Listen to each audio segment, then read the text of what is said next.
સિંદૂરમાં પણ જોયું કે સ્ત્રીઓનો મહત્વનો ભાગ છે. કેમ છો?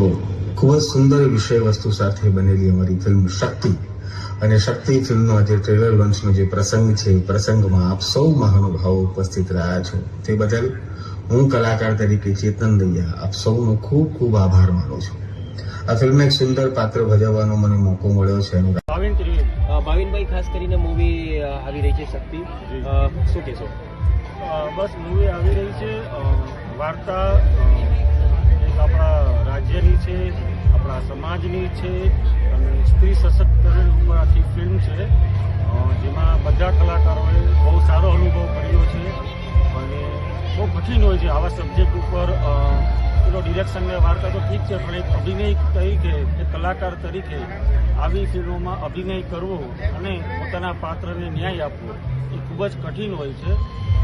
બસ હું પ્રેક્ષકોને એટલી વિનંતી કરીશ કે આવા પ્રકારની ફિલ્મો બને છે તો અમને પ્લીઝ સપોર્ટ કરો. ખાસ કરીને વિચાર કેવી રીતના આવ્યો આ મૂવી બનાવવાનો, ખાસ કરીને શક્તિ? હા, હું રાઇટર બી છું, એટલે અમારા માઇન્ડમાં આવું ચાલતા હોય છે, સબ્જેક્ટ ચાલતા હોય છે, પછી ધીમે ધીમે સબ્જેક્ટને રિસર્ચ કરી ડેવલપ કરીને એક આખી પ્રોસેસ હોય છે કે જે 2-3 વર્ષે સ્ક્રિપ્ટ લખાતી હોય છે અને પછી સારા પ્રોડ્યુસર અમને જ્યારે આવે છે ત્યારે અમે ફિલ્મને ઓન ફ્લોર લઈ જઈએ.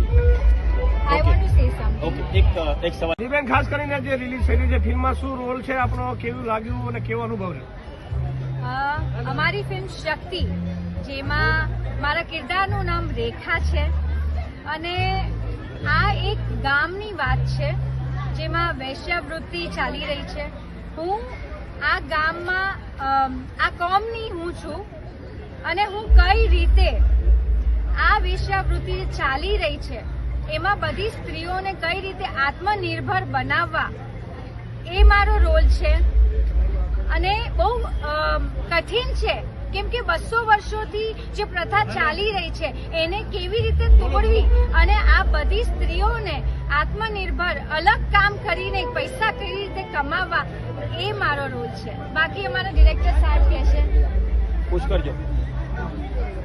ભાવિન ત્રિવેદી જે અમારા ડિરેક્ટર છે, અવોર્ડ વિનર ડિરેક્ટર છે, એટલે એમની ફિલ્મમાં કામ કરવું એટલે મારા માટે સૌભાગ્ય હતું. ને તમે મને અનુભવની વાત કરી, અનુભવ અદ્ભુત હતો.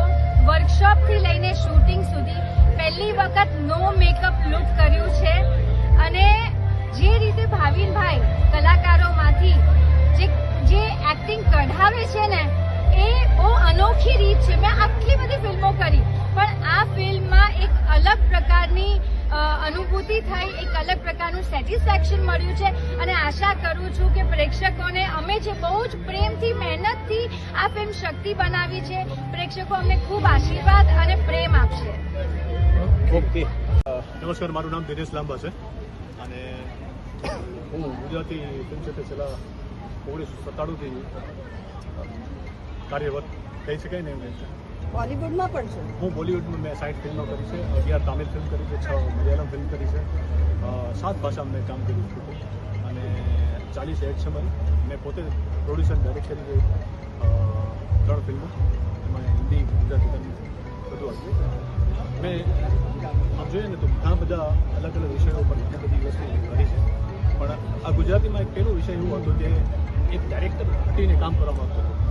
તો મારા માટે એક ચેલેન્જ એ હતું કે આવી એક વર્ષો જૂની એક વાડિયા ગામ, એટલે આપણા પોતાના છે ગુજરાતની અંદર કોઈ ગામ હતું, એની પ્રથા ચાલતી હતી, એ પ્રથાની અંદર વર્ષોથી એક રિવાજ, રીતિ પ્રમાણે ચાલતી વસ્તુ એવી એ દૂષણ આમ તો મારે કહેવું નહીં જોઈએ, પણ છતાંય આ વસ્તુ એટલી ખરાબ હતી અને એ વર્ષો સુધી ચાલતી હતી. હવે ચાલુ છે કે નહીં, આઈ થિંક મને એવું વાંચવામાં આવ્યું હતું કે એનજીઓ ઘણી બધી વસ્તુ બંધ કરી દીધી. છતાંય આ સબ્જેક્ટને લઈને ફિલ્મ બનાવી એક બહુ ચેલેન્જિંગ વાત હતી અને ડાયરેક્ટર દાદ મારી વાત તો હું તો ક્રેડિટ આપું છું ડાયરેક્ટરને. મેસેજ આપે છે અને ખાસ કરીને શક્તિ ટાઇટલ કેમ રાખવાનું?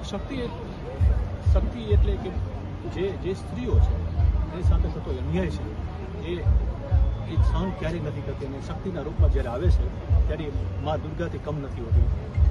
એ શક્તિનું રૂપ છે આ ફિલ્મ. અને આમાં એક શક્તિ નથી, અઢળક એવી સ્ત્રીઓ છે જેની સાથે આ આવા ખરાબ વ્યવહારો ચાલતા હતા અને એમાંથી બહાર આવવા માટે જે અન્યાયોને સહન કરવા માટે અથવા તો અન્યાય સામે વિરોધ કરવા માટે જે મહેનત કરતી હતી એના ઉપર આ ફિલ્મ છે.